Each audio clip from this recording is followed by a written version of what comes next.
Esther was on an airplane yesterday, and a beautiful flight attendant, as Esther was going to the forward of the plane for the bathroom, as Esther came out, she said, "How was everything?" And Esther said, "It was really good." And then this beautiful girl said, "If I really want something, why isn't it coming?" And Esther thought, she must have recognized something about me. Maybe it was the way I drooled on my pillow while I slept for the last hour. And Esther said, "Well, it's easier than any of us allow it to be. We just have to think about what we want instead of its absence." And the woman looked at her like, that wasn't a very good answer. That wasn't a very good answer. And Esther thought, how can I condense this? We've got about 3 minutes here before someone else needs something from this girl. What could I possibly say to her that would help her to know that it really is not as difficult as we think that it is? And Esther said, I think it's about just accepting that good things want to make their way to us and are, and we just have to let our guard down and let them in. And this beautiful girl looked at Esther like, you know, I really need a better answer than that. And Esther is thinking, what could I possibly say? Then it came to her. Esther said, you know what? Everything that you want is already there.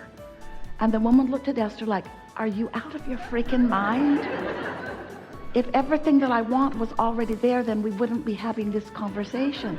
You're not understanding me. How do I get to where I want to be from this place that is not where I want to be? How do I get from where I am not wanting to be to where I want to be? And the answer is, you can't. You can't. You cannot get from where you don't want to be to where you want to be. You just can't. You got to figure out a way to make where you are a little less of what you don't want. You got to find a way to appreciate the things about what is that match the things that you still want to come.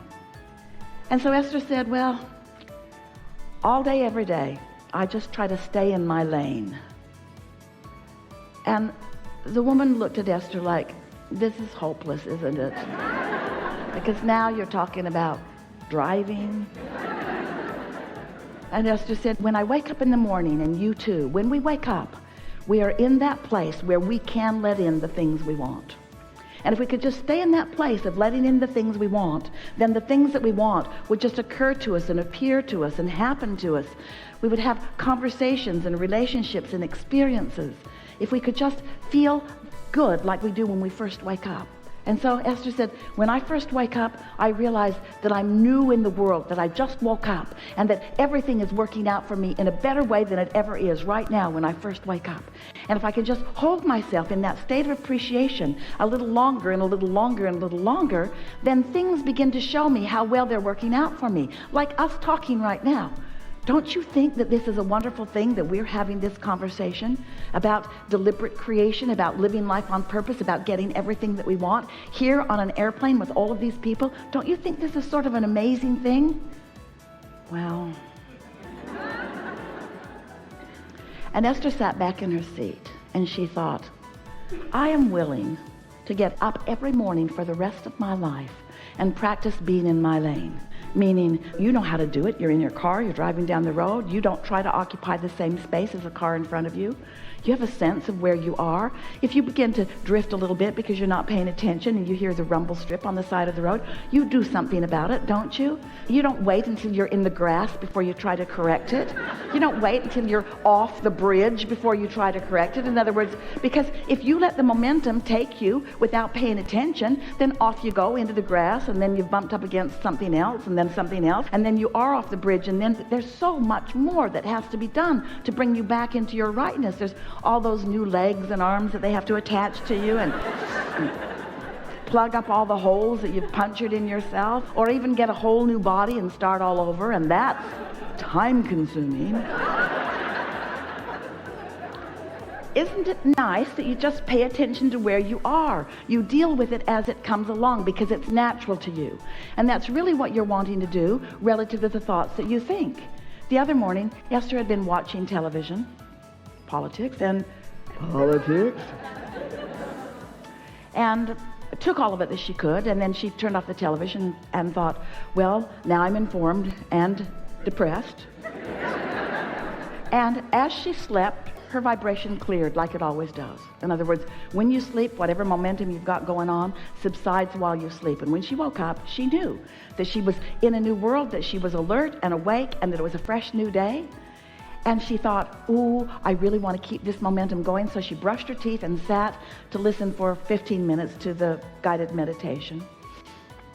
And as she listened to it, 15 minutes, breathing to the rhythm of the music, as she came out of meditation, flying high and knew it, feeling frisky and whole and free and happy. And then a thought came to her mind. Look at the quote on the website. She never looks at the quote on the website. Not like that. So she looked at the quote on the website, and it was screwy. The first two sentences were perfect, but behind it was another sentence that started in the middle of the sentence, and it was incorrect. It didn't even make sense. The pieces didn't even go together. And so Esther called Mark, who is the website guy, and said, hey, look at the quote today. And he said, uh-oh, I'll call you back. So he fixed it and called Esther back. And when he called her back, she said, so how does something like that happen? She's picking a little fight. How does this happen? Well, as I was cutting and pasting, I just didn't quite get the old one out when I pasted the new one in. But wait, I thought this was an automatic download. When I give you these quotes, I thought you were... And then he said something that she had not understood before. And now she's taking issue with what she thought he told her before and what she thinks he's telling her now. So now she's still picking a fight. And then she thought, uh-oh, here I go. I'm out of my lane. The rumble strip is well behind me. I'm off in the grass. And then, just to punctuate it, right before she went off the bridge, she said,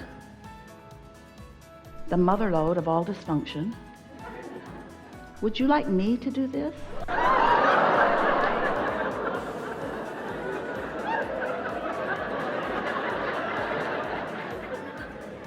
And then he responded in kind. This is really hard, Esther. I don't think you can do it.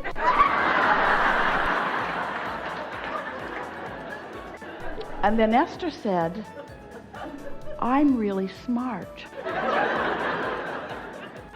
but I don't want to do it. And then they hung up the phone, still in love with each other, hanging by a very thin thread. And Esther said, I'm going to sit and write. I'm going to talk to Abraham about this. I'm going to bring myself back into alignment. Now, it was just a sort of thing that happened. In other words, there was a lot of momentum about that. This is something that has been going on for years in terms of it mattering a lot to Esther. These daily quotes matter a lot to Esther because she knows that there are millions of people around the world that are seeing them in one format or another. She wants them to be the way that she wants them to be. So that momentum of guardedness, or that momentum of wanting it to be right, was taking her to a place where she has no business being. She does not want to be there. She could feel that she did not want to be there, and found herself doing something about it, brought herself back into alignment before it went too far. So now all of this, it's only 30 minutes into her day, and already she's been in alignment, out of alignment, in alignment, out of alignment, in alignment, out of alignment, out of alignment, out of alignment, out of alignment, out of alignment, in alignment, in alignment, in alignment. And this is what we are wanting to suggest to you. You have choices all day about how far things go, and you have momentum on some subjects that will take you over the cliff if you even look at them. In other words, there are some subjects that you might want to avoid if you don't want to go off the vibrational cliff. And sometimes you think because it isn't really a cliff, it's just a vibrational cliff, that maybe it's worth the risk. And we're here to tell you it isn't, that it isn't. that until you decide that you are the creator of your own reality, until you decide that alignment is the only thing that matters, until you decide that that's where your power is, and that's where your clarity is, and that's where your joy is, that's where your fun is, that's really where your life is. Because you know what your life is? You know what you intended to live? You know what the life is that you intended to live? You intended to come and mix it up and put things in the vortex, and you knew that the vortex would gestate and that law of attraction would call the cooperative components to it, and you knew that it would get bigger and bigger, and you knew that it would get big enough that you could receive the idea of it, and you knew that when the idea occurred to you that you were off and running, and you knew that then all that mattered once the idea occurs is that you don't sabotage it with contradictory thought, that you don't sabotage it with opposite thought, that you don't let things from your past, beliefs that you've been thinking. A belief is only a thought that you continue to think. You can modify your beliefs. You can make your beliefs gradually conform to the desires that you are now holding. And in doing so, everything that your life has brought you to the knowing that you desire can be manifested fully in your experience. And the best part is, it's not just that you get the stuff that you want. There isn't anything that you want, whether it's a material object or a pile of money or a relationship or a circumstance or an event or a world event or a personal event. There isn't anything that any of you want that you want for any other reason than that you believe you will feel good in the having of it. And once you understand that it's all for feeling good, and that you can feel good even in the not having of it, that in the feeling good even in the not yet having it in physical terms, you will have it in a vibrational sense. And if you can keep that up, if you can stay in your lane, if you can continue to know that it is yours even before it is manifested, the ideas will occur to you, the inspiration and the impulses will come to you, and you'll find yourself in the right place at the right time, rendezvousing with the right others who will co-create with you, and there is nothing that you cannot be or do or have. There is no limitation to you other than your inability to stay in your lane, other than your inability to go where you mean to go rather than go where you are being influenced by something else or someone else, or even by the ill-conceived, misunderstood beliefs that you have picked up along your own physical trail. You see, you are powerful beings. You are worthy beyond our ability to describe to you, and you are wanting to be in this sweet spot of creation where you've mixed it up. You've done step one. Life has caused you to ask. And as you've been asking, you have tossed that rocket of desire into this vortex where source has answered. Step two has happened. Step one has happened. Step two has happened. And now your work is step three. You got to get in the receptive mode. You got to get tuned in so that you receive the feeling of alignment, you see.